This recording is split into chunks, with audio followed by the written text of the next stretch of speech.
bahan-bahan yang cocok untuk dijadikan sebagai bahan dasar pembuatan masker. Salah satunya untuk pembuatan masker kain, pilihan yang cukup tepat adalah kain katun. Kenapa pilih kain katun? Karena kain katun ini cukup baik untuk menyerap air dan juga mempunyai pori yang cukup baik, sehingga saat dijadikan masker, napas seseorang yang menggunakan masker itu nggak akan kesusahan buat napas ya. Lalu untuk kain pelapisnya kita bisa menggunakan furing atau kain katun juga. Dalam menggunakan kain lapis, terkadang sebelumnya boleh dipakaikan fislin atau lining, atau boleh juga menggunakan kain busa. Kain busa ini bisa kita dapatkan di toko bahan kain juga. Biasa digunakan untuk pelapis, untuk linen-linen, atau untuk peralatan rumah tangga. Jadi tebalnya seperti ini. Sebenarnya filter itu macam-macam, bisa dibikin dari tisu atau menggunakan kain dengan berlapis-lapis kain. Jadi kemarin kita dapatin bahannya seperti ini. Ada bahan polkadot, bunga-bunga dengan warna yang berbeda pula. Kita sengaja pilih warna yang kalem agar saat pakai masker dicocokkan dengan jilbab atau dengan busananya nggak akan malu-maluin buat dipakai. Sedangkan ini adalah warna polosnya. Kita pilih warna umum aja, dongker, hitam, lalu ada putih, abu-abu. Untuk masker sendiri sebenarnya dalam kasus urgent seperti ini, untuk kasus yang ternyata kita butuhin itu maksudnya dalam pemilihan bahannya ya, tergantung dengan tujuan pembuatan maskernya. Jadi kalau misalnya kita menggunakan maskernya untuk kegiatan sehari-hari, jadi kain katun ini sudah sangat cukup, lebih dari cukup. Jadi misalnya untuk menghalangi debu dan kotoran.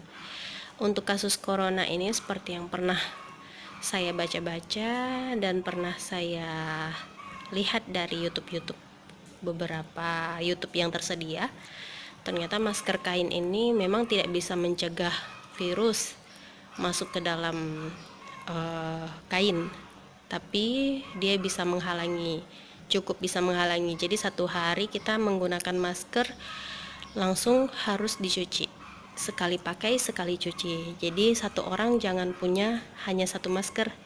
Jadi sangat tepat kalau memiliki beberapa warna atau beberapa motif untuk menandakan bahwa oh yang ini udah dipakai, udah bisa dicuci. Pakai yang ini, pakai yang ini, pakai yang ini gitu. Nah, kalau yang mau aman sekali, mungkin beberapa orang memilih bahan yang terbuat dari campuran plastik atau bahan termoplastik. Atau beberapa orang lebih senang memilih bahan yang memang tahan air, yang jika ditetesi air dia tidak akan tembus. Itu dipakai untuk lapisan luar maskernya, di tengah pakai pelapis, atau bisa diberikan ruang untuk memberikan tisu basah, lalu di dalam baru menggunakan kain katun atau kain furing. Jadi yang saya tahu, ketika orang menggunakan kain anti air, karena mengikuti ini ya, masker yang umum beredar yang digunakan pada orang kesehatan. Jadi bagian luarnya adalah anti air ataupun menghalangi percikan air dari luar, lalu bagian dalamnya menahan percikan dari si pemakainya, ataupun saat kita bersin tidak akan kena orang lain, atau saat orang lain bersin tidak akan masuk ke dalam masker kita. Jadi kalau yang untuk kain katun ini yang kita buat saat ini cukup menjadi salah satu alternatif yang bisa membantu kita untuk terhindar dari virus, tapi tetap harus jaga kebersihan, sehingga 1 kali pemakaian harus segera dicuci.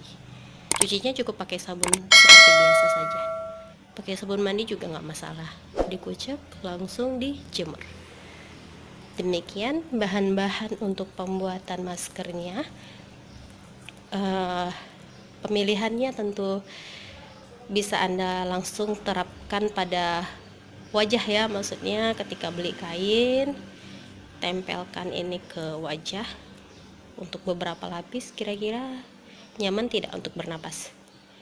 Keunggulannya kain katun ini dengan kain plastik atau kain lainnya, dia lebih membuat seseorang yang memakainya lebih leluasa untuk bernapas.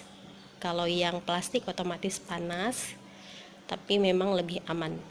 Kalau ini sudah cukup untuk membantu kita terhindar dari virus, tapi memang tidak menjamin, tapi sudah cukup, masuk kategori cukup. Terima kasih, sampai jumpa lagi.